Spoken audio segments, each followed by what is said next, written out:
dia a todos. Bom dia a todos. Queria apresentar o professor Marcelo Fernandes. Ele é do grupo de Psicologia Experimental, lá do Instituto de Psicologia da USP, do grupo da doutora Dora Fix Ventura, que é colaboradora com alguns projetos de pós-graduação aqui nossa. O Dr. Marcelo ele tem uma linha de pesquisa em ambliopia, estuda bastante questões perceptuais da visão, sensibilidade ao contraste e muito visão de cores, né? Ele estuda bastante essa parte. Existe a tal da síndrome de Irlen, que muitos vão ser arguídos sobre a presença, se isso existe ou não existe realmente. Os pais têm vindo continuamente perguntar a respeito disso. O que se tem na literatura é sabido que parece que isso não existe e que, portanto, não merece tratamento, mas nós, oftalmologistas, estamos poucos habituados a isso e não sabemos explicar muito bem para os pacientes e para os pais por quê. Então, acho que o Marcelo pode falar com propriedade aí, tanto fisiologicamente quanto do ponto de vista do tratamento, quais são as reais coisas a respeito deste assunto. Obrigado, gente. Eu que agradeço. Ah, desculpa. Verdade. Até apareceu verde, né? Acertei. Amarelo. Pronto, ok. Estão ouvindo? Ah, ótimo. Bom, eu que agradeço o convite. Roberto, Marisa, Remo, obrigado. Seja um prazer ter essa conexão com o departamento de oftalmologia, porque embora nós lá embaixo, né, no campus, trabalhemos com visão, o nosso trabalho é muito mais um trabalho básico, talvez translacional entre básico e clínico, e para nós essa conversa com a clínica é sempre muito importante. Tá? Então, a Roberta me fez essa proposta indecente de falar sobre a síndrome de Irlen, mito ou verdade, mas na verdade esse é um assunto bastante controverso e eu tenho estado no meio dessa conversa toda, inclusive sendo referiz de artigos sobre síndrome de Irlen nos meios acadêmicos, e então eu gostei da proposta de vir falar sobre síndrome de Irlen. Na verdade, a ideia é falar sobre o que a gente sabe sobre visão e o aprendizado e os seus déficits de aprendizado, né? Que não tem só a tal síndrome de Irlen, a visão está muito relacionada com várias funções visuais, outras que não só com relação ao aprendizado, funções intelectuais e cognitivas, não só a questão da síndrome de Irlen. Tá? Então a ideia é falar sobre essa relação entre visão e aprendizado e, no final, com relação aos seus déficits, apresentar a síndrome de Irlen como uma característica, uma suposta característica sobre relação entre visão e aprendizado. Tá? Então, a ideia é falar basicamente sobre, rapidamente, a definição fisiológica funcional com base na visão, quer dizer, o que do olho vai para o cérebro de informação visual. Depois, gastar um tempo falando sobre a relação entre o sistema visual e leitura, principalmente, porque essa é a forma de aprendizado que mais nos cabe, né? Existem formas de aprendizado tátil, auditiva, mas para nós a visual é a mais crítica. E depois falar principalmente dessas três características de aprendizado e as alterações que decorrem deste aprendizado que usa o sistema visual como seu maior aporte. Tá? Então, rapidamente, vamos passar muito rápido pela parte fisiológica, mas eu acho importante para a gente entender depois o porquê que existem diferentes funções de aprendizado relacionadas a diferentes inputs visuais. Então, da retina, do mosaico, né, de fotorreceptores da retina, que a gente tem cones L, cones M e aqui em verdinho os cones S, dos fotorreceptores a gente tem dentro da nossa retina um processamento específico de sinais, onde o sinal de luz ele deixa de existir no fotorreceptor e agora ele passa a ser um outro código de informação. Esse código de informação é um código sobre presença e ausência de luz nesse nível inicial da retina. E aí, vocês sabem até melhor do que eu, existem processamentos horizontais e processamentos verticais dessa informação, a fim de organizar a entrada de luz em informação visual. Isso começa ainda dentro da retina. Tá? Essa informação, ela se subdivide em dois principais canais, um canal que sinaliza a presença de luz numa determinada área da retina e um canal que sinaliza a ausência de luz nessa mesma determinada área da retina. Então a informação visual, a informação de luz que chegou na retina, ela morre ali no fotorreceptor e a partir de agora ela é um processamento de código binário onde tem luz, não tem luz. Tá? Isso se dá por características anatômicas e fisiológicas bastante específicas, né? A gente tem na camada plexiforme interna uma subiluminação, onde essas células que sinalizam luz estão nas camadas mais internas da retina, na camada plexiforme interna, e essas camadas que sinalizam ausência de luz estão nessa camada mais externa da retina, mais próximas aqui às células bipolares. Tá? Então, neste nível da camada plexiforme interna, ou seja, das células bipolares, na direção das células ganglionares, a gente já tem um processamento de informação onde o que vai para o cérebro é existe luz e não existe luz. Tá? Inicialmente, a gente tem esse tipo de informação. A partir de processamentos horizontais de células à máquina, principalmente A17 e A2, a gente tem processamentos que vão organizar essa informação agora de tem luz ou não tem luz em sinais de oponência localizados numa determinada região da retina, ou seja, antes de sair da retina, não só a retina vai sinalizar para o cérebro tem luz ou não tem luz, mas como que essa luz está organizada espacialmente. Tá? Então, da retina para o cérebro já sai uma certa estrutura relacionada à função visual. Tá? Por conta das características de processamento horizontais de algumas células horizontais aqui no princípio da retina, mas principalmente das células amácrinas, e que a gente tem alguns tipos específicos, como por exemplo a A17, que está relacionada com processamento sustentado, e a A toda 2, que tem a ver principalmente com processamento transiente. E isso é importante porque aspectos espaciais e temporais da nossa visão estão relacionados principalmente com a característica dessa modulação desses interneurônios retinianos. Tá? Com isso, o que sai da retina? Da retina sai uma estrutura muito parecida com aquelas estruturas lineares, estruturas elementais espaciais. Tá? Nas células bipolares a gente tem basicamente campos receptivos concêntricos, onde existe, né, uma área da retina que está sinalizando luz e uma outra área adjacente que está sinalizando não luz e vice-versa, mas por conta dessas interações no nível das amácrinas, principalmente, as células ganglionares da retina já encaminham para o sistema nervoso central algumas estruturas muito específicas em termos de espaço, ou barras, ou cantos, ou algumas microformas. Além disso, essas células elas são especializadas em encaminhar não só estruturas espaciais, como processamentos temporais também. As células ganglionares da retina já têm, por exemplo, seletividade de direção e orientação.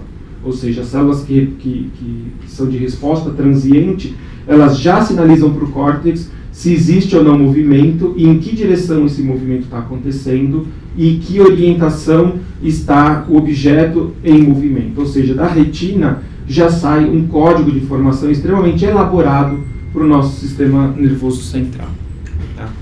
Ou seja, da retina sai informação visual e não só disparos neurais, isso não vai ser feito no córtex, já sai da retina.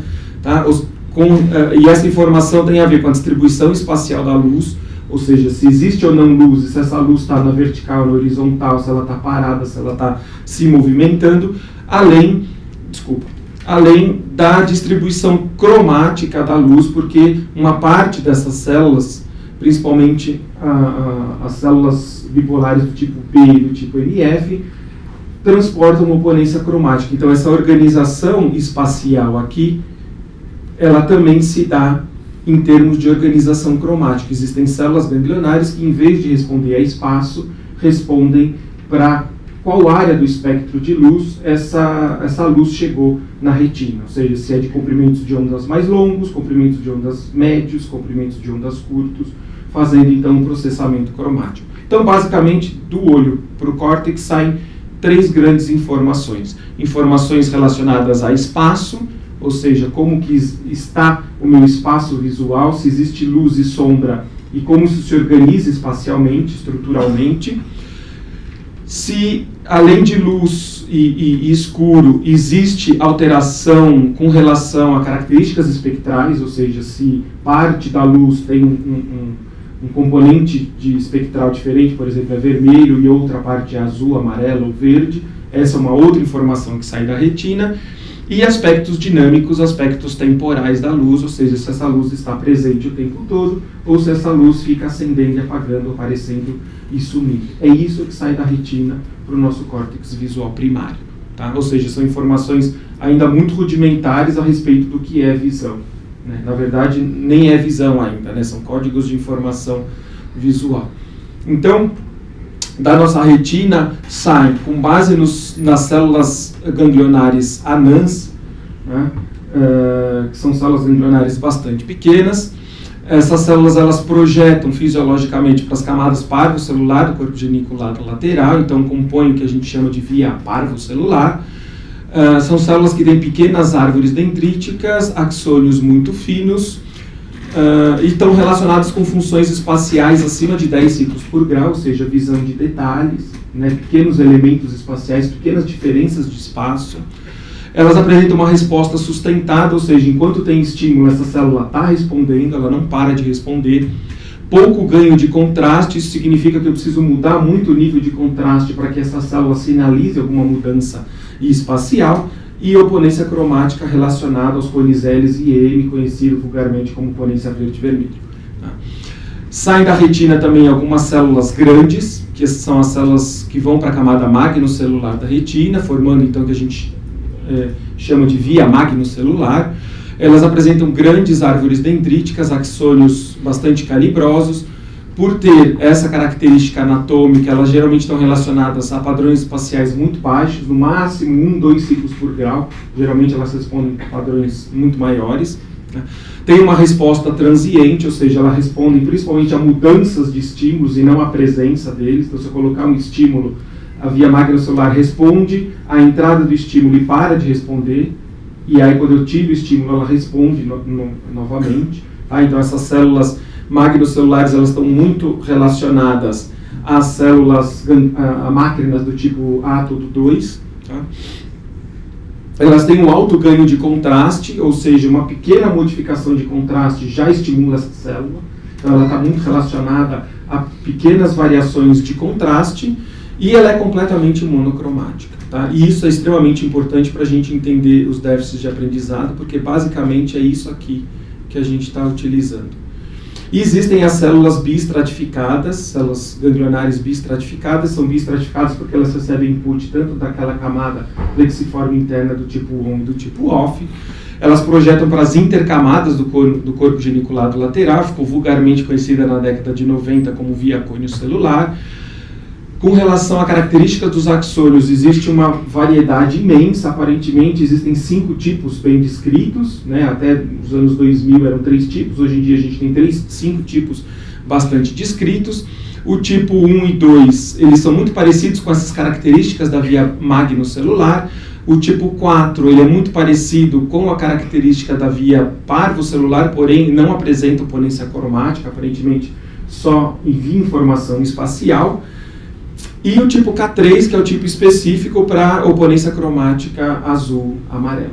Tá? Então a gente tem, basicamente, hoje, a grosso modo falando, 3 vias visuais específicas da retina para o córtex, que é a via parvocelular, a via magnocelular e a via cônio-celular, que encaminham, então, códigos de informação extremamente diferentes por cada uma dessas vias. Então são processamentos paralelos que acontecem a partir de uma única entrada na retina. Então, um foco de luz sobre uma área da retina estimula diferentes fotorreceptores e cada um desses fotorreceptores contribui de maneira diferente para cada uma dessas células que vão então processar essa luz que está chegando na retina e transformar de fato essa luz em um código de informação via paralela, que depois, chegando no córtex visual primário, começa a ser organizado para se transformar em algum outro nível do nosso sistema nervoso central em visão. Tá? E esses níveis geralmente são a partir de V3 e V4.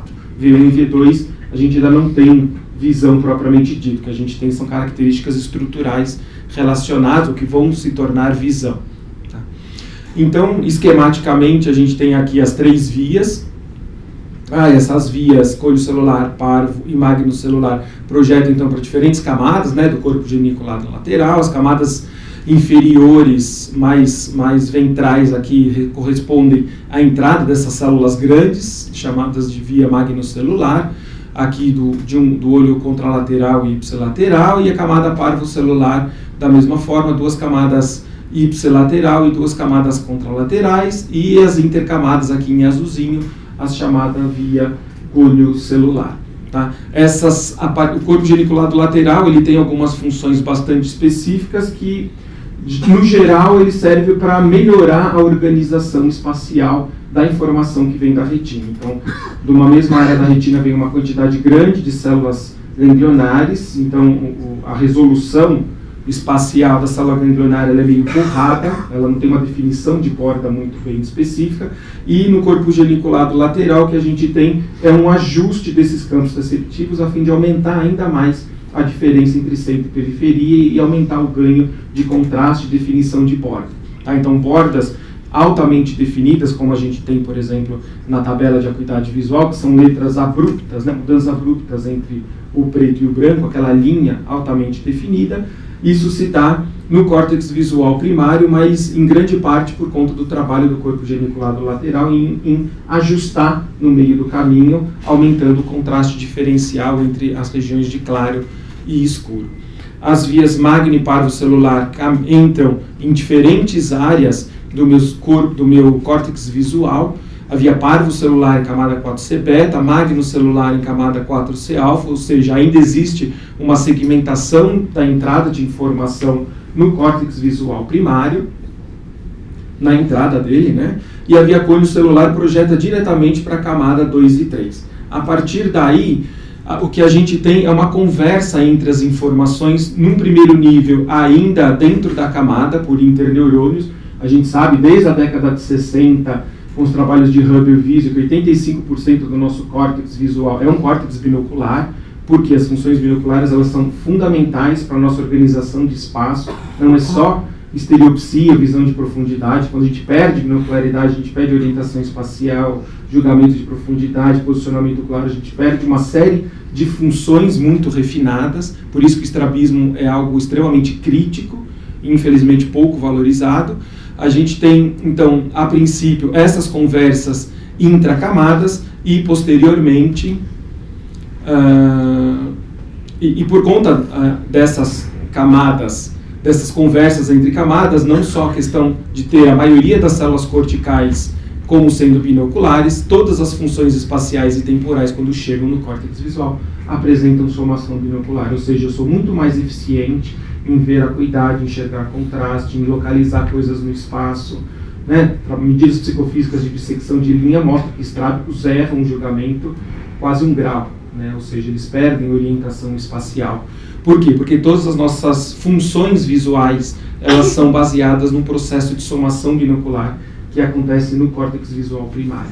Então, o grande papel do córtex visual primário é exatamente juntar a informação dos dois olhos. É para isso que ele serve basicamente. E aí, no córtex visual primário, quando ele faz essa união entre informações celulares, o que a gente tem é um aumento de complexidade dos tipos de respostas dessas células, se tornando, por exemplo, células que apresentam campos receptivos muito específicos para barras, outras que têm seletividade para orientação e direção de movimento, né? Ou seja, a direção do movimento é extremamente importante para essa célula, e existe um limite, né, para a resposta dessa célula com base na orientação. Existem células chamadas end-stop cells, que são células específicas para medidas de tamanho, elas julgam tamanhos específicos, quer dizer, elas respondem de maneira linear enquanto o tamanho aumenta dentro do seu campo receptivo e tamanhos maiores não fazem mais diferença, ou seja, são células que de fato estão medindo o tamanho das coisas. Tá? E existem, obviamente, diferentes tamanhos dessas células aqui. Então, o córtex visual primário, o grande papel dele é organizar mais a entrada de informação visual sobre luz e escuridão no nosso espaço visual e, além disso, transformar essa informação que até então era monocular, numa informação binocular, porque é isso que meu córtex vai usar como resposta. A partir, então, dessas camadas 4C alfa, 4C beta e da camada 2,3, onde entraram as vias magno-párvico celular, você tem aqui uma quantidade enorme de interneurônios que fazem conexões com relação a medidas ipsi-contralaterais. Você tem feedback do córtex visual para o corpo geniculado lateral modulando, então, a próxima informação que vai entrar. Isso é importante para processos, para facilitação de processos top-down. Né? Então, se eu marco o encontro com a minha namorada e ela fala, olha, eu vou estar de chapéu vermelho na quermesse, tudo que for vermelho vai ter uma entrada facilitada pelo meu córtex e tudo que não for vermelho vai ser inibido. E isso acontece por retroalimentação de processamento top-down de áreas mais complexas do córtex, modulando inclusive a entrada da retina. Essa modulação às vezes pode chegar até as células ganglionares da retina, priorizando esse tipo de informação. Tá? Porque eu quero encontrar minha namorada que está usando chapéu vermelho, afinal de contas, né? Então existe esse processamento também top-down, e isso volta para várias outras estruturas, como o colículo, estruturas pulvinares do tálamo, controlando meus movimentos oculares, ou seja, tudo que for vermelho vai disparar a minha sacada muito mais facilmente do que não for vermelho, né? Todo esse processo mais complexo vai ser dado por vias de feedback, que saem para outras áreas corticais, além desses processamentos horizontais para fazer tudo aquilo que a gente já falou. E aí, o que vem então? Então, como a gente viu, o córtex visual primário, ele serve principalmente para aumentar a complexidade de informação. Para quê? Para que outras áreas do cérebro possam usar essa informação a fim de desempenhar as suas funções. Então, a partir do córtex visual primário, a gente tem basicamente duas grandes vias de informação, que são vulgarmente conhecidas como a via dorsal e a via ventral da informação. Essa via dorsal, ela recebe um aporte muito maior das informações que vem da via magnocelular. A via ventral, um aporte muito maior com relação às vias parvocelular, e existem algumas estruturas intermediárias que fazem a conexão entre essas informações. Né? Então, por exemplo, objetos que têm tridimensionalidade movimentando no espaço e são coloridos, eu preciso juntar a cor com esse movimento tridimensional e essa orientação espacial. Então, eu preciso ter estruturas e instâncias que fazem essas ligações. Além do fato de você ter outras estruturas de alta complexidade, como, por exemplo, a área AIT1, que está relacionada com categorização e reconhecimento de objetos de maneira cognitiva, com base em prototipos, e a via dorsal, por exemplo, a área 7A, que está muito relacionada a características de atenção e organização de estrutura espacial, que são fundamentais para a nossa leitura, como, por exemplo, a prosódia ou a rítmica durante a escrita ou a fala. Tá? Então, essas relações elas acontecem neste outro nível. Então, o que a gente tinha na imagem retiniana são algumas informações muito físicas ainda, com base na luz. Isso é transformado em pistas sensoriais, que são aqueles códigos de informação de luminância, de características espectrais, se existe contraste, se existe disparidade, se existe orientação e velocidade, ou seja, se elas estão estáticas ou se movimentando, e tudo isso então vai depois, a partir do meu córtex terciário, se transformar em forma, tamanho, rigidez, né? Tem a ver com características de observação sólida do objeto. Eu olho um objeto, eu já tenho uma ideia, né, da solidez desse objeto, do quanto sólido ele é, né, e se ele é inclusive aparentemente duro, mole, pesado ou não. A gente tem esse tipo de informação a partir da forma tridimensional dele. Características de superfície como cor, textura, reflectância, transparência. relações espaciais tridimensionais e movimento tridimensional, principalmente. Então, a gente tem funções muito mais relacionadas à entrada da via parvocelular e funções muito mais relacionadas à entrada da via magnocelular. E a partir daí, dessa informação então, no córtex visual primário, a gente começa a ter alguma série de especificidades de informações em outras áreas corticais. Então, nas áreas dorsais, por exemplo, a gente tem algumas estruturas que estão próximas à área V4, que são as áreas corticais LO e FFA, onde LO é uma área relacionada à localização e discriminação de objetos. As células respondem para diferentes objetos, enquanto a área FFA ela é muito mais seletiva para a identificação de face, porque a nossa espécie utiliza a face como um meio de comunicação social extremamente importante. Inclusive, antes da invenção da escrita, a gente usava muito a face, hoje ainda usa, né? Eu olho para a cara de vocês estão tensos, gostando, tem gente dormindo, tem gente rindo, tem gente, né? Eu obtenho uma série de informações altamente relevantes apenas olhando para a face de vocês. Então, para a nossa espécie, que é uma espécie altamente social, a informação de face é extremamente crítica, a ponto de dar para nosso córtex visual uma área específica para o seu processamento. Tá? Macacos, por exemplo, têm áreas específicas para a mão.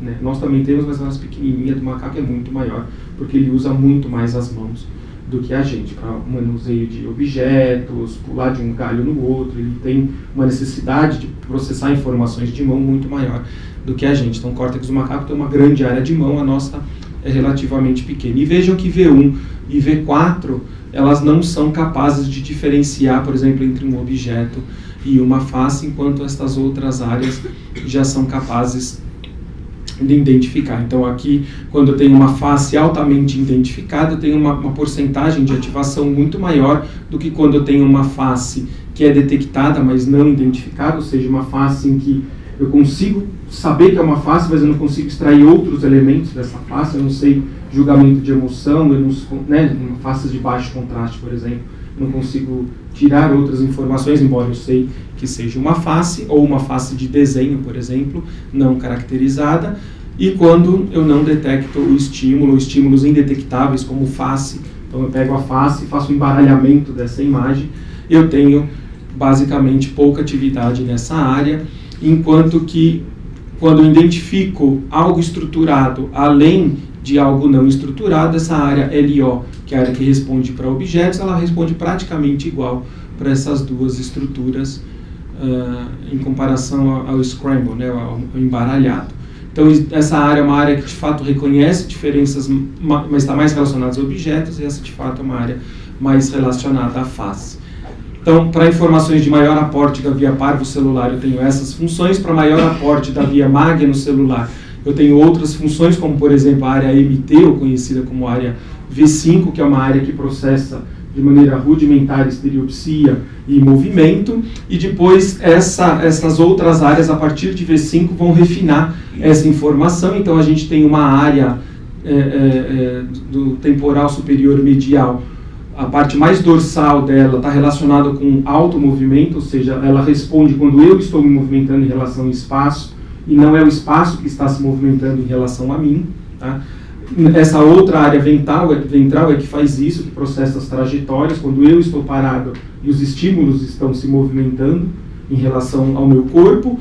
E a área FST integra orientações espaciais de estímulos visuais para guiar nossas ações. Se tiver um copo com água aqui, eu for pegar esse copo com água, eu preciso localizar ele no espaço, reconhecer a forma, saber a distância, se não, né, reconhecer a estrutura dele. Se for um copo de plástico, eu vou esmagar e vai cair água. Então, todas essas funções que vão orientar as minhas ações com relação ao espaço, a localização espacial, distância, tudo isso tem a ver com informações que partem da área FST para córtex motor. Então, para diferentes funções, a gente tem diferentes inputs visuais que, a partir de uma imagem na retina, esta ou esta, vão estimular diferentemente áreas mais relacionadas à via ventral, ou aquele aporte que era parvocelular, e mais a via dorsal relacionada ao aporte magnocelular, para que a gente consiga exibir essas funções. Tá, Marcelo, você está falando um monte dessas coisas, mas o que isso tem a ver com aprendizado e visão? Então, esse é o substrato que tem a ver com o que a gente vai falar agora, que é a tarefa de aprender a ler. Né? Por que isso é extremamente importante?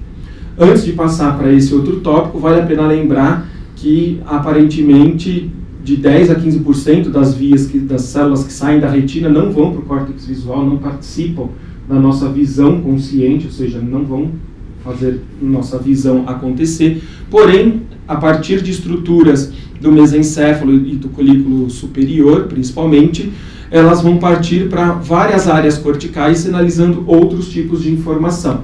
Então, por exemplo, da parte medial do colículo superior, saem informações que vão para o córtex frontal e córtex cingulado, e principalmente para a amígdala, áreas relacionadas a características e respostas emocionais. Então, se eu estou andando no meio de uma trilha, passa alguma coisa rastejando por baixo de mim, eu já dou um pulo e já reajo negativamente àquele estímulo, sem saber se era uma cobra ou simplesmente um galho que algum macaco estava puxando, um bicho enroscou no rabo e estava puxando. Então, essa resposta, de maneira inconsciente, até mesmo antes de eu conseguir identificar que objeto que era, né, que me faz tomar uma decisão de me movimentar e tem uma valência negativa, isso acontece por vias subcorticais.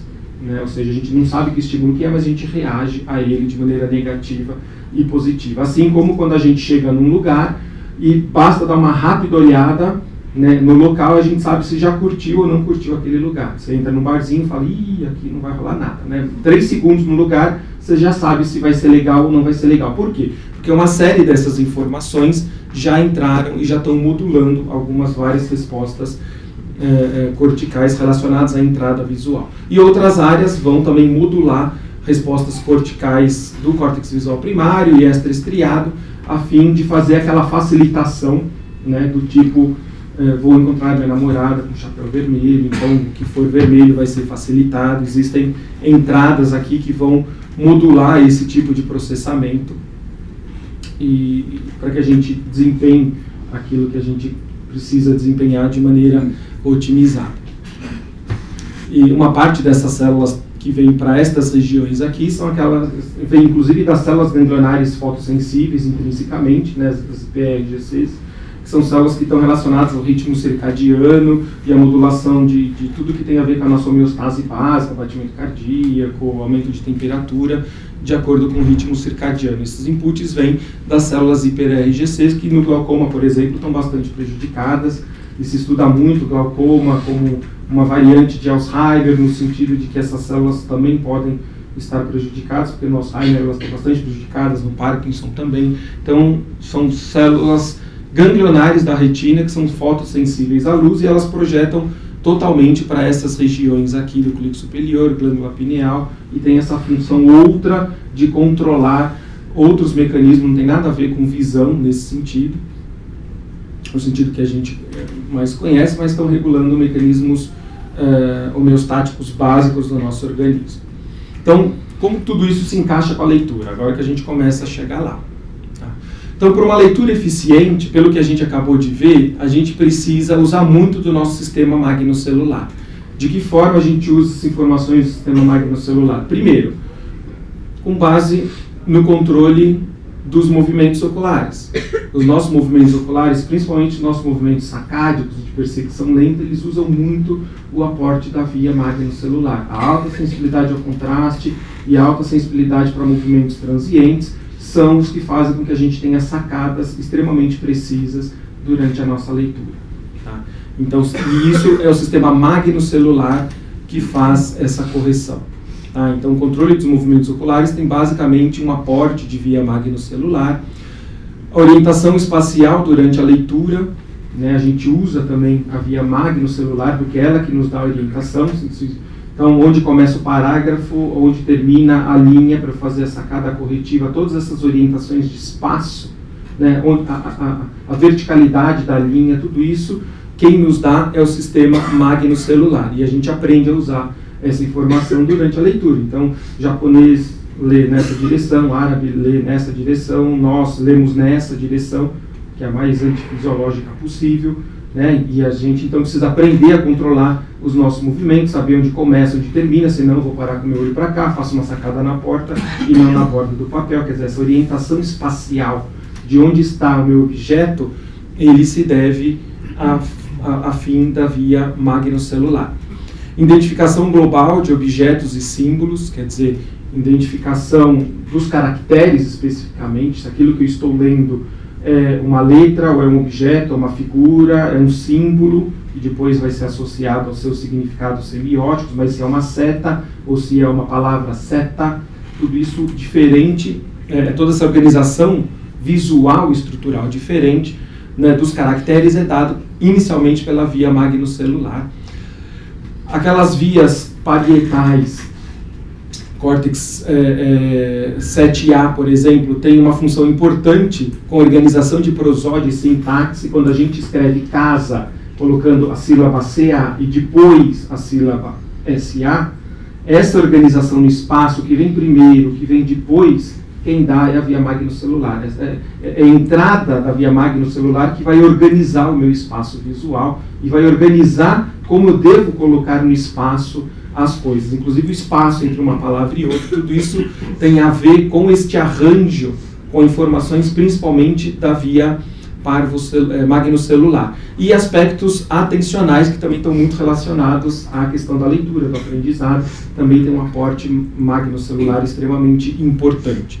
O sistema parvocelular participa como? Com a identificação detalhada de caracteres, a diferença entre F e E, entre P e B, né, todos esses pequenos detalhes dos caracteres visuais, das letras, quem dá é a via parvocelular. Aí, portanto, o reconhecimento de formas e de símbolos é dado pela via parvocelular. Então, quem põe o olho no espaço é a via magnocelular, faz com que eu tenha um momento de fixação ali para a decodificação do símbolo, depois eu jogo num outro lugar do espaço, faço outra decodificação e assim o meu olho vai fazendo o que a gente chama de leitura. Tá? E, obviamente, o sistema parvocelular participa de funções cognitivas bastante complexas, como categorização. Por exemplo, a diferença entre uma caneca e um copo se dá por pequenas características espaciais do objeto, né? E isso, portanto, tem a ver com os detalhes e, portanto, com a via parvocelular. E, aparentemente, a via parvocelular é bastante importante para que a gente faça decodificação de características específicas durante processos de memória visual. Tá? Então, a gente vê que para leitura a gente usa bastante os dois sistemas, o sistema magnocelular para funções dinâmicas e de orientação espacial e decodificação simbólica a gente faz com a via parvocelular. Mas o quanto que a gente usa de cada uma dessas vias durante a leitura? Esse é um ponto que foi a próxima pergunta que foi feita, né? Ou seja,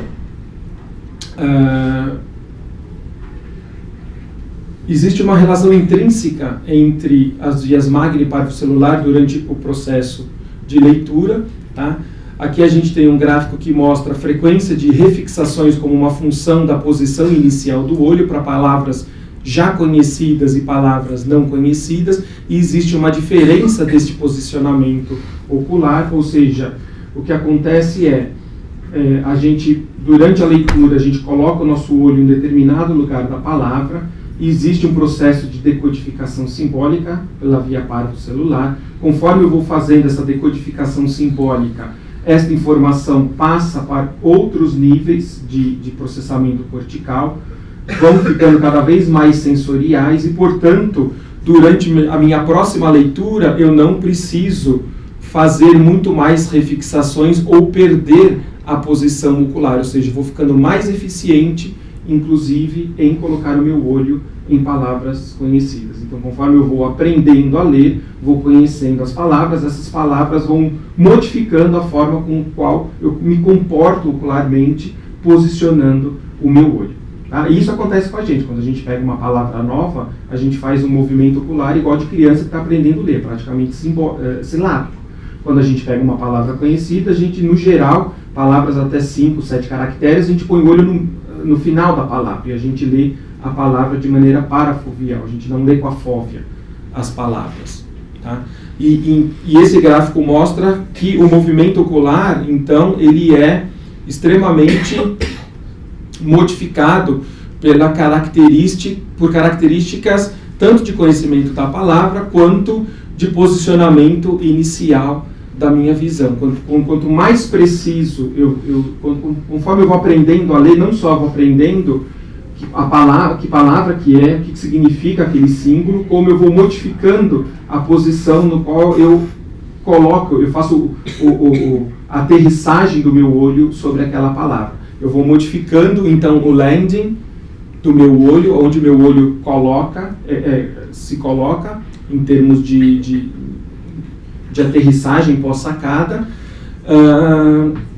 e eu vou melhorando também a minha função com base na frequência de palavras, com distâncias entre o começo da palavra, ou seja, quanto mais eu conheço a palavra, mais distante eu vou colocando o meu olho do início da palavra. Eu preciso ler menos dessa palavra. Grande parte da minha leitura é por complementação léxica. Eu já conheço o começo e o fim da palavra, eu não preciso ficar lendo a palavra inteira. Aí a gente faz isso auditivamente, né? Na verdade, o nosso celular, ele não traduz todas as sílabas que a gente fala, ele traduz uma parte e a gente faz complementação léxica auditiva. Tanto é que em pequenas falhas de sinal, a gente já não entende nada, porque eu não estou falando todas as sílabas, eu estou falando 2, 3 sílabas, perder uma ou duas significa perder a palavra inteira. E a gente faz a mesma coisa com a leitura. A gente vai ficando eficiente, vai fazendo cada vez mais uso da memória e do conhecimento que a gente tem a partir do sentido para fazer a nossa leitura. E com isso a gente ganha eficiência. Ou seja, eu vou ficando cada vez mais preciso em posicionar o meu olho de maneira correta na próxima palavra. Então, não só eu vou ficando mais eficiente em mudar o meu olho e fazer essas mudanças com distâncias cada vez maior e, portanto, o tempo, né? Tô ferrado. E, portanto, ler de maneira mais eficaz, como eu vou ficando também, inclusive, mais preciso no posicionamento ocular, ou seja, o meu olho ele ganha uma sacada altamente direcionada e precisa no ponto em que ele precisa estar. Os meus erros, a necessidade de sacadas regressivas para corrigir um movimento sacádico errado fica praticamente nulo.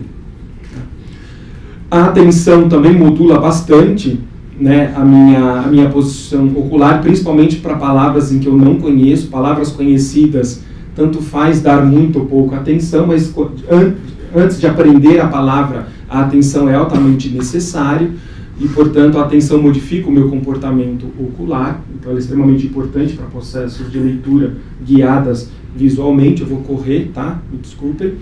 E aí, então, dentro desse círculo, que é um círculo relacionado à nossa leitura, a gente tem basicamente, ou de maneira muito mais importante, aporte magnocelular do que o aporte parvocelular. A gente tem modificações de atenção para a próxima palavra, posicionamento ocular, tudo isso tem a ver, conversa com a via parvocelular, ou seja, familiaridade, capacidade de complementação léxica, e tudo isso faz com que eu posicione meu olho ou coloque minha mão em um determinado ponto do caderno para poder começar a escrever e a representar graficamente esses estímulos, e buscar feedback visual. Então, basicamente, na leitura, o que afeta mais a leitura, na verdade, são os problemas de via magnocelular, mais do que os problemas de via parvocelular.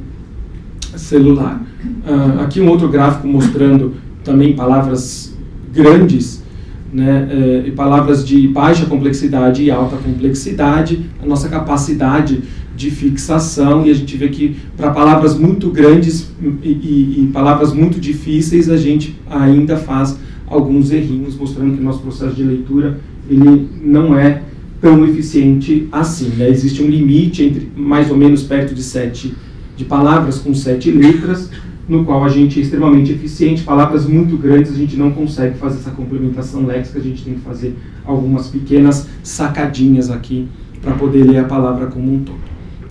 E aí, voltando lá para o sinal das áreas V4 e das áreas LO, que tem a ver com a via parvocelular, a gente vê que essas áreas LO e V4, elas são áreas que têm grandes ângulos visuais, ou seja, a gente lê e reconhece face não com a fóvea, mas com as áreas parafoviais, com as informações parafoviais que são importantes para a nossa identificação de caractere e leitura, assim como são áreas que necessitam de alto contraste, por isso que eu consigo ler muito bem no branco e preto e leio muito mal no branco e cinza. Porque eu preciso de alto contraste para poder identificar características específicas de face. Se eu abaixo muito o contraste, eu até sei que é um rosto, mas não sei se você está feliz, com sono, cansado, saco cheio. Eu não consigo fazer essa leitura de outros aspectos visuais. Por quê? Porque essa leitura necessita altos níveis de contraste. 10% de contraste é muito contraste. E durante a leitura, então, a gente usa essas marcações de alto contraste e o tamanho grande do ângulo visual para fazer os nossos movimentos sacádicos. Então, a gente, por exemplo, nessa frase, coloca o nosso olho fovealmente aqui, porque a gente lê parafovealmente aqui. Então, a gente faz esse movimento de leitura. É assim que o nosso olho faz durante a leitura. A gente não lê fovealmente, a gente lê parafovealmente. E é aqui mostrando, um gráfico mostrando o quanto é importante a identificação de alguns caracteres, né, das palavras e das letras, onde eu tenho diferentes faces e diferentes estruturas de face. Aqui eu estou mostrando a face como um todo, e aqui eu estou mostrando uma face pixelizada em 256 níveis de contraste, mostrando que V1 responde para todas basicamente da mesma forma, ou seja, V1 não enxerga nada, e aqui V4 e LO, na verdade, que são estímulos estruturados, e quando eu tenho até pequenos embaralhamentos de face, eu ainda consigo entender como uma face. Se eu pegar meu olho e virar de ponta cabeça, minha boca virar de ponta cabeça, eu ainda vejo como uma face. Agora, se eu pegar meu nariz, colocar aqui, pegar minha orelha, colocar aqui, meu cabelo aqui, eu já não enxergo mais como face. Essas áreas param de responder, né? Então, elas são altamente sensíveis às estruturas espaciais. Então, para uma leitura eficiente, o que a gente precisa? Ótimo posicionamento ocular e conhecimento léxico. Ótimo posicionamento ocular tem a ver principalmente com questões de binocularidade. Quando a gente perde a binocularidade, a gente perde funções visuais muito precisas, a gente começa a errar. Não tem um estrábico que não erra bissecção de linha, perde o centro subjetivo. Não tem um estrábico que não tem alteração em pegboard, em motora fina. Todos os estrábicos têm. Por quê? Porque a gente perde binocularidade. Binocularidade não é só para enxergar visão de profundidade estereoscópica. Não é só para isso. É para muitas outras coisas. Tá? A binocularidade, o 3D, é uma característica mais elementar da binocularidade, mas ela funciona para isso. Estrábico lê mal. Por mais que tenha uma leitura eficiente, quando você coloca um estrábico com leitura eficiente contra uma pessoa que não tem estrabismo e também é um leitor eficiente, a velocidade de leitura, o número de erros é muito diferente. Tá? Então a binocularidade ela faz diferença sim. E funções oculomotoras, o fato do cara ter uma insuficiência de convergência, uma insuficiência de acomodação, tudo isso prejudica o posicionamento ocular e o deslocamento dos olhos. E o conhecimento léxico tem a ver com percepção de detalhes finos, ou seja, se eu perder isso daí, eu começo a não conseguir identificar detalhes muito finos. Chegamos finalmente na parte que interessa, que são as funções visuais e suas respectivas doenças. Então, subtização é uma função sensorial relacionada ao senso matemático, ao início do processamento matemático na nossa vida. Tá? Inclusive, ele é tido hoje como uma sensação, é chamado de senso matemático, desde a década de 90 já, e é uma primeira concepção de quantidade. Então, bebês com 3, 4 meses de idade já têm senso matemático, já conseguem saber se tem muito e pouco, até 3 ou 4 elementos. A partir daí, para eles é tudo igual, mas entre 2 e 4, entre 2 e 3, eles sabem que aqui tem mais e aqui tem menos. Né? Isso, porque isso começa cedo na nossa vida e tem um pico de maturação muito semelhante com o pico de maturação da via magnocelular. Né? E a subtização também envolve o processo de localização espacial de senso matemático, né, usado na geometria. Então, se está perto, se está longe, se está na direita, se está na esquerda, tudo isso envolve este aporte magnocelular. Quando a gente perde funções magnocelulares, a gente começa a ir mal em processos de quantidades. E a partir daí, da representação de quantidade para a representação simbólica, quer dizer, o que aquele símbolo significa em termos de quantidade, a gente começa a ficar prejudicado, porque eu não sei o que é quantidade, quanto mais representar simbolicamente isso. Tá? Então, problemas de via magnocelular estão cada vez mais na literatura relacionados a problemas de sensações matemáticas, inclusive na escola, crianças que têm problemas em matemática têm problemas de via magnocelular muito graves. Tá? Isso está sendo bastante estudado ultimamente, e eu coloquei primeiro porque é a mais novidade que a gente tem em termos de escola. Esse daqui é um experimento que eu trouxe para fazer com vocês. Então, para vocês terem uma ideia do que é subutização, eu vou pedir para vocês contarem no próximo slide. Vai piscar uma quantidade de bolinhas e eu vou pedir para vocês contarem quantas bolinhas piscaram, tá? 3. E agora?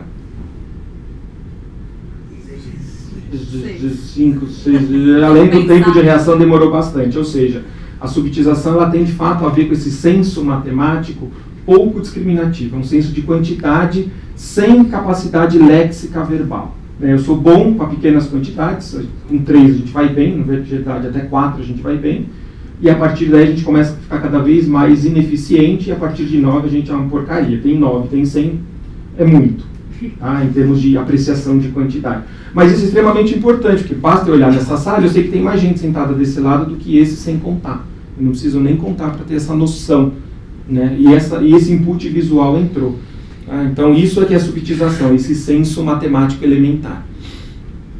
A dislexia, que é bastante conhecida já a sua relação com a visão, e a dislexia é uma dificuldade de aprender a ler, independente de ter uma instrução convencional, ou seja, não é um problema da escola, não é um problema de material escolar, não é um problema de inteligência, disléxico não tem alteração de QI, não tem privação sociocultural, então não é aquela criança que fica em casa, não tem gibi, não tem televisão, não sai para ir. Não, tem uma estrutura sociocultural extremamente oportuna para desenvolver o seu aprendizado, cognição adequada, mas apesar de tudo isso não aprende a ler por nada. Tá?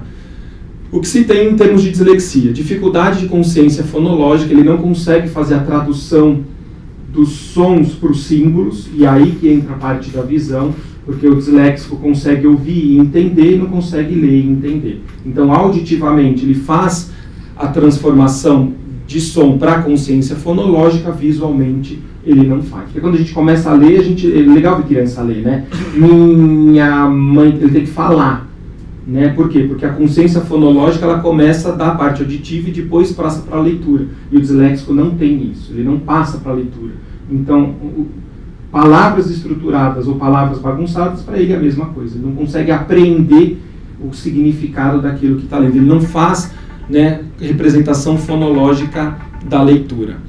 E, portanto, ele tem uma pobre leitura e uma pobre compreensão do que ele lê. Muitas vezes ele até consegue ler fazendo chavinhas, né? Ele vai de sílaba a sílaba, ou até de letra em letra. Ele... Minha casa. O que significa? Não sei. Não, mas acabou de ler de novo. Minha casa. O que é minha casa? Não sei. Não sabe. Por quê? Ele não conseguiu transformar este processo de leitura em um significado mais profundo. Então, ele tem problema de leitura e associado problema de compreensão, né? E uma outra coisa que é extremamente importante é uma pobre analogia visual, ou seja, ele não consegue representar visualmente. Então, casa e caça para ele é a mesma coisa. Ele não identifica as pequenas diferenças entre a organização das palavras. Então, saca e casa, que é simplesmente uma inversão silábica para ele, é a mesma coisa. Ele não faz analogia visual, principalmente com o início da palavra, e não faz rima auditiva que tem a ver com o final da palavra. Ele não entende o mesmo final de palavra. Então, pouco e pouso, que o final é muito parecido, ele não faz essa rima. Para ele o final também é muito perdido. Então, no geral, eles têm problemas com a entrada, o início da leitura, e com o final da leitura, que tem a ver com a parte rítmica do que a gente está lendo.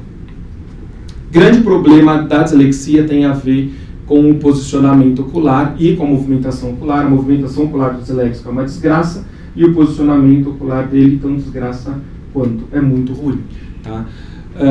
A gente só não sabe se isso é ovo ou galinha. A gente não sabe se por conta de alterações magnocelulares ele lê muito mal, ou se por algum processo desse de leitura influencia no feedback do posicionamento ocular, e, portanto, ele acaba gerando um ciclo aí de ineficiência de posicionamento ocular para a leitura. Tá? Mas o que é muito evidente no disléxico é a questão do posicionamento ocular, porque quando ele trava o posicionamento ocular, por exemplo, tampando com as mãos um único caractere, ele consegue identificar. Ele sabe que é uma letra A, ou sabe que é uma sílaba, então não é um problema de identificar o símbolo, é um problema de onde colocar aquele símbolo na ordem de leitura, para poder depois mentalmente codificar esse símbolo num significado.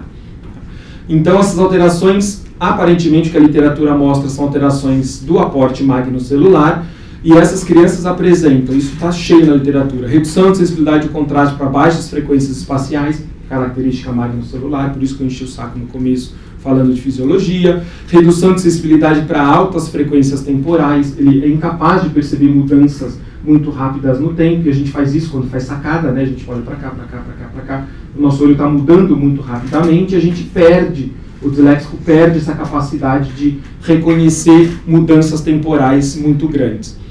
Portanto, ele tem redução de percepção de movimento, no geral, o disléxico também vai muito mal em esportes, muito mal em tiro ao alvo, em funções que necessitam coordenação motora fina. Então, o disléxico jogando basquete é uma desgraça, ele não acerta por nada, não aprende por nada a encestar aquela bola, porque esse refinamento espacial para ele é muito grande. Tá? Então, eles têm dificuldade em perceber movimento, em desempenhar funções que têm a ver com movimento.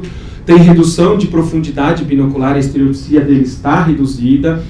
Prejuízo em julgamento de distâncias, mesmo de maneira monocular, né? Esse julgamento de distância tem mais ou menos 10 metros. Aqui já não é uma estereopsia, julgamento de distância espacial.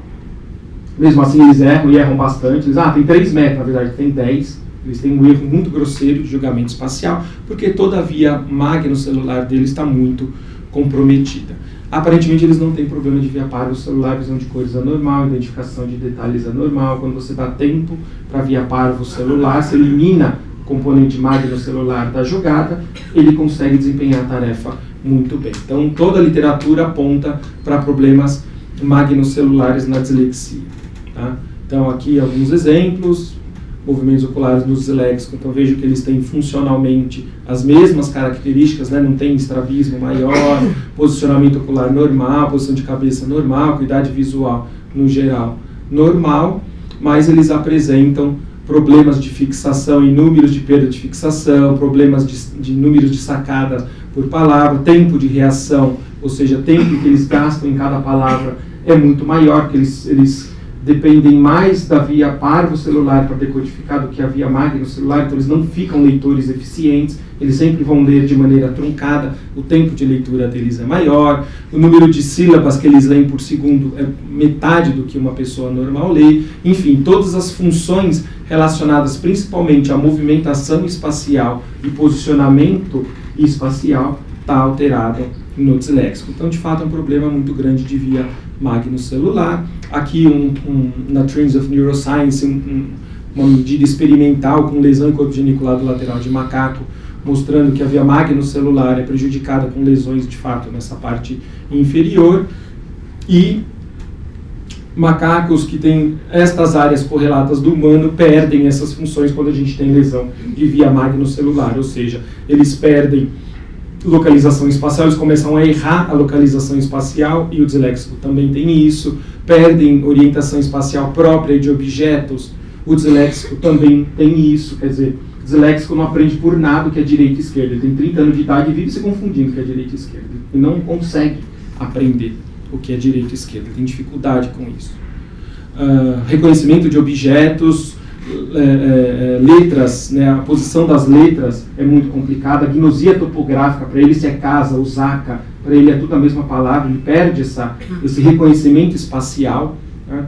Direção da atenção visual, é um problema também, né? Incapacidade de atenção visual, que são os problemas do cocktail party, onde você tem um monte de ruído e tem que prestar atenção naquilo que seu amigo está falando. Então, você está numa super festa, num show, e também, cara, tem meu babado lá do ambulatório que eu preciso te contar, né? Tudo some e você ouve só aquela voz daquela pessoa. Então, esse tipo de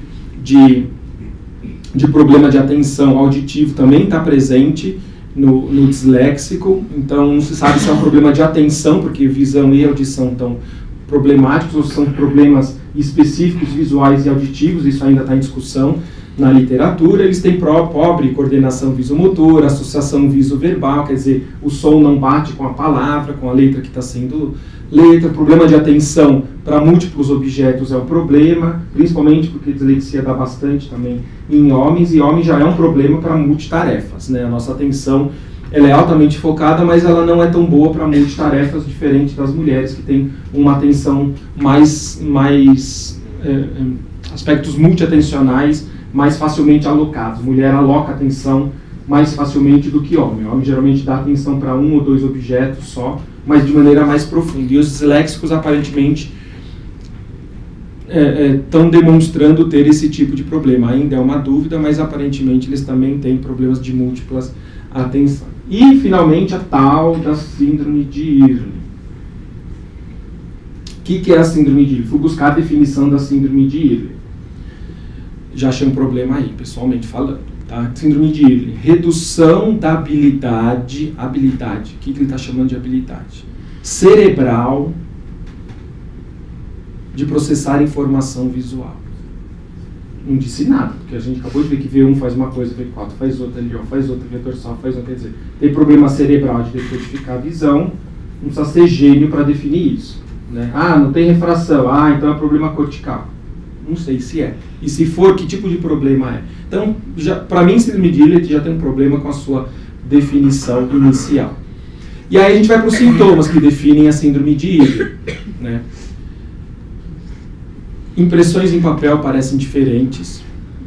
Tenho a mínima ideia do que seja isso. O que ele quis dizer com isso? Se é cor, se é forma, se é borramento. Ou seja, completamente inespecífico. Leitura lenta ou ineficiente, dificuldade em ler música. Isso várias outras pessoas também têm. A distrábico tem isso, então precisa ter síndrome de Early para ter esse tipo de problema. Fotofobia, várias outras patologias têm isso, inclusive insuficiência de convergência, olho claro, disléxico tem fotofobia, dor de cabeça. Hoje em dia isso daqui nem precisa ser sintoma de nada, né? Tudo dá dor de cabeça. Só morar em São Paulo você tem dor de cabeça, pega o metrô 5 horas da tarde na Sé, você vai ter uma boa dor de cabeça. Dificuldade de realizar cópias e em esportes. A gente já viu que isso também está presente em uma série de outras funções. Estrabismo, miopia, né? Na dislexia. Perda de palavras e linhas de leitura. Insuficiência de convergência faz isso, que é uma beleza. E disgrafias, problema na hora de escrever a letra, que o disléxico faz, né? Você fala casa, ele escreve Zaca. Para ele tá bonitinho ali. Ou seja, o que é assim? Quais são os sintomas da síndrome de Early? São sintomas, aparentemente, muito díspares, muito diferentes, mas que podem ser justificados por outras patologias muito mais simples, já conhecidas, como, por exemplo, insuficiência de convergência, ambliopia e tudo mais. Então, a questão da síndrome de Early é o tratamento com os filtros. Cada criança tem lá seu filtro. Né? Então, o seu é púrpura, o meu é turquesa, o dele é azul. É onde funciona melhor o tratamento. Mas que tratamento é esse? Da onde vem esse princípio? Primeiro, qual o papel dos filtros? Nenhum, porque a via magnocelular que a gente viu até agora, que é o que está problemática nos processos de leitura, ela é insensível para a cor. Ela tanto faz o espectro de luz. Ela é monocromática. A gente viu lá nos primeiros slides aquela tabela, células magnocelulares, calibre grosso, não tem oponência cromática. Para ela, cor não significa absolutamente nada. Então, qualquer filtro colorido não muda os problemas de posicionamento ocular. Não existe resposta fisiológica, nem sentido fisiológico para isso. É quase um problema de filosofia já. Então, por que cores diferentes? E por que cada criança escolhe uma cor diferente? Isso também não faz nenhum sentido. Se fosse, é vermelho, você pode pensar, via parvo celular, será que existe, então, alguma relação? Mas não, tem criança que usa roxo. Roxo é mistura de azul com vermelho.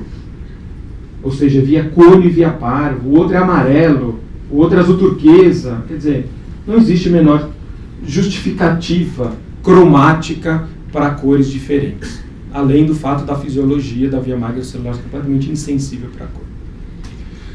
Redução de contraste que os filtros fazem, se a gente pensar, então é um problema de fotofobia, muita luz, bota um filtro de densidade neutra, bota um filtro cinza ali, diminui o contraste. Legal, diminui o contraste. Essa diminuição de contraste, ela é seletiva para a via parvocelular, que estraga a diminuição de contraste via parvocelular. Não é via magnocelular. Na verdade, a via magnocelular ela funciona muito bem para baixos níveis de contraste. Portanto, reduzir o contraste deveria piorar a identificação visual e não melhorar a função. Né? Deveria ter um processo oposto. E sem contar que grande parte desses sintomas a gente tem, por exemplo, insuficiência de convergência, euforias descompensadas, estrabismos intermitentes, estrabismos latentes, enfim. Uma série de condições que alteram a estrutura da binocularidade e o funcionamento do nosso olho e das vias binoculares justificam todos os outros sintomas. E aí a gente vai ver o que a literatura científica tem dito a respeito da síndrome de Early. Não existem muitos artigos, tá? Eu fiz um levantamento bibliográfico, a gente tem 6 artigos, 2 clinical trials, inclusive muito bem feitos, né, a respeito da síndrome de Early. Um dos melhores é este daqui, que foi publicado na Pediatrics em 2011. Veja que a síndrome de Early já é um problema muito antigo. E aí, quando a gente olha a primeira tabela do estudo, a gente já vê uma coisa extremamente gritante aqui. Crianças que tiveram problemas na avaliação ortótica ou falharam nos testes ortóticos. Ou seja, tem insuficiência de convergência, tem estrabismo latente, não tem binocularidade perfeita, não tem fusão binocular, amplitude de fusão reduzida, ou seja, tem descompensação binocular. Então já começa aqui a discrepância de quem foi chamado de Early ou estava em tratamento de Early. Próxima tabela. O espectro de cores dos filtros, como eu falei, né, foi dado para quem tem Early e para quem não tem Early. Escolhe uma cor aí que você acha que leu ou que você consegue enxergar melhor. Veja que é espalhado para quem tem Early e para quem não tem Early. Não existe nada assim extremamente, olha, todos estão aqui no turquesa, quem tem Early, e todos aqui no dourado, quem não tem Early. Não existe. Eles estão completamente espalhados, ou seja, de fato não existe aparentemente justificativa cromática para isso.